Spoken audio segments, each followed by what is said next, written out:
بسم الله الرحمن الرحيم اللهم صل على محمد وعلى محمد.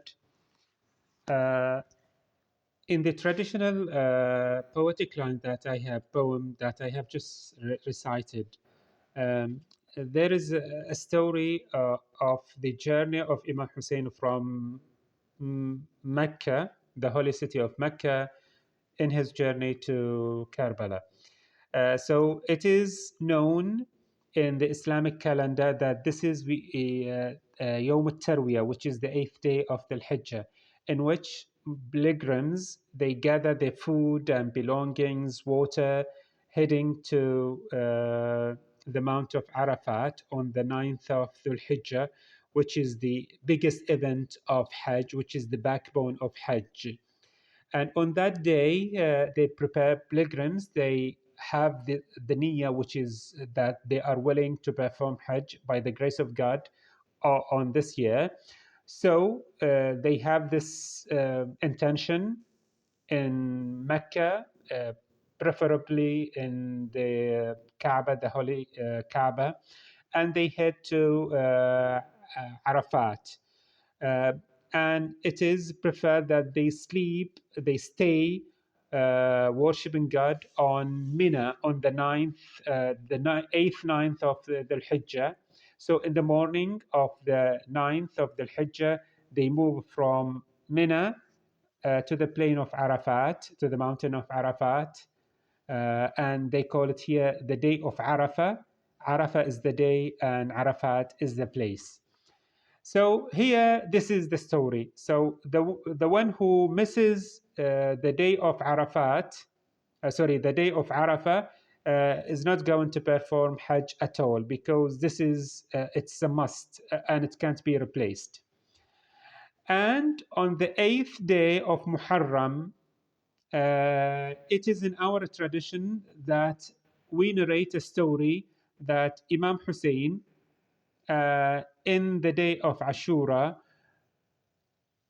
arranged a kind of ceremony of a marriage ceremony between his nephew Qasim, the son of Imam Hassan, and one of his daughters, could be Sukaina, here. So, what is that story? It is a kind of the conclusion that comes to that one here that Imam Hussein, because he was the guardian of this children of his late brother Imam Hassan.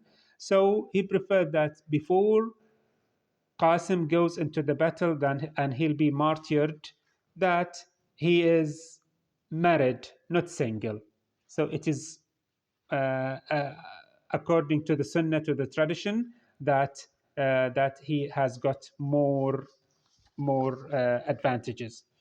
So, did Qasim get married on the day of Ashura? A controversial question on this.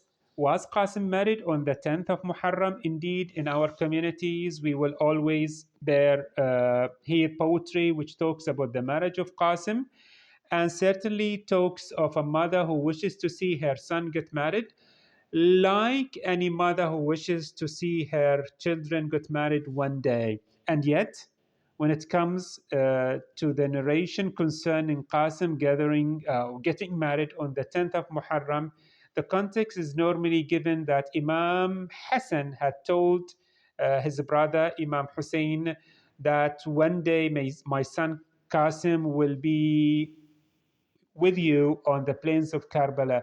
It is my wish to see him get married, and that Imam Hussein arranged for Qasim, his nephew, to marry one of his daughters. Who exactly got married to? If we are looking at these different options, there are to somehow comes to be contradictions. Historians who talks about this issue may have happened to that Imam Hussein, knowing that that was a wish of his brother Imam Hassan, may have gone to separate a tent and had Qasim married, or formula of the marriage read without, for example, consummation taking place. It could be there, it may not be there, but it shouldn't cause any fights or argument that happen within our communities.